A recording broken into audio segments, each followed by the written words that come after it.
Hello everyone, welcome to the Ichimoku daily analysis for the US dollar index for Thursday, March the 18th, 2010. Well, a large green-bodied candle today and a new first time frame uptrend.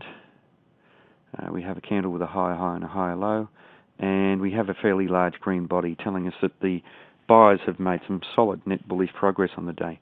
Unfortunately, though, this market is bound between the 79.50 region and the 80.4 region. So we can see that when the market attempted to trade down to the 79.50 region, the buyers came back in and bought the market up very strongly. The market then attempted to rally past the 80.4 and the sellers came in and sold the market off, only slightly though, but it still does hold as a strong area of resistance. Now, the market is in a second time frame uptrend, and we can see by the swings here, the peaks and troughs, that the market was trending up. The market was in a second time frame uptrend, but we can see that that trend actually changed at this point here, where we had a peak, a trough, a lower peak, and a lower trough as the market took out that trough there.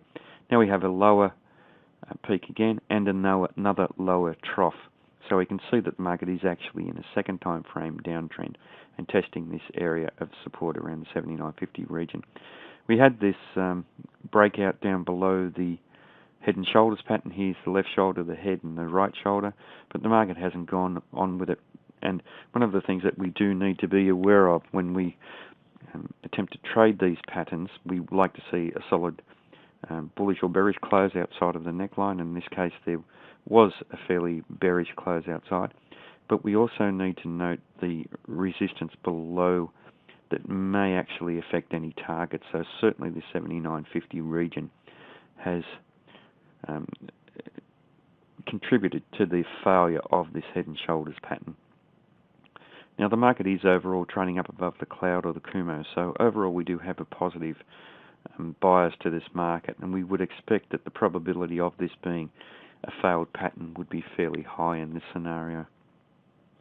The market is trading up above the Tenkan-sen, so in the fast time frame the market is now bullish, only just though, almost neutral, but the market is trading below the Kijun-sen and only just, and that means in the medium time frame the market is bearish, but still basically neutral because it's fairly close to that area.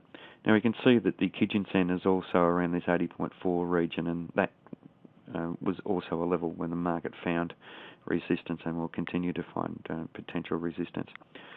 So a lot of mixed signals with this market. I think we need to wait and see how the market behaves to the upside. Very strong resistance to the upside all the way up to 81.4, but by the same token, very strong support to the downside, down through the cloud to 78.94, down to 78, certainly down to 77.5.